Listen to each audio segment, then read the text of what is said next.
टाढा जाने बाटोमा चाहिँ फर्स्टमा यो टिकट काट्नु पर्दो रहेछ 10 रुपिसको। अनि त्यसपछि माथि चाहिँ अलिक गाह्रो हुन्छ अरे, त्यही भएर यतै पार्क गरेर अनि 15 मिनट्सको बाटो हिँडेर जाने अरे यहाँबाट। इफ सक्छ भने चाहिँ बाइकै लिएर गए पनि हुन्छ। बाइक यहाँ राखेर त्यहाँ चाहिँ छ मार्बल डाँडा, त्यहाँसम्म चाहिँ हिँडेर जान सक्नुहुन्छ।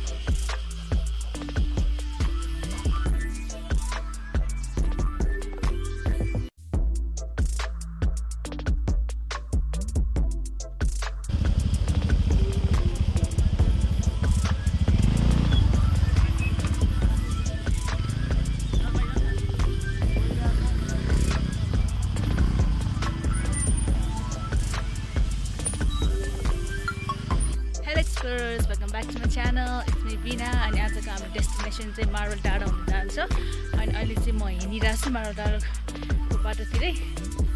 अनि बाटो पनि राम्रै छ, बाइकबाट पनि तपाईँहरू आउनु सक्नुहुन्छ। अलिकति अप्ठ्यारो छ, तलको बाटो चाहिँ अलिकति अप्ठ्यारो छ, अनि त्यो कट्यो भने चाहिँ राम्रै छ। इफ तपाईँहरू हाइकिङ गर्न मन छ भने चाहिँ हिँड्न सक्नुहुन्छ, धेरै हिँड्नु पर्दैन।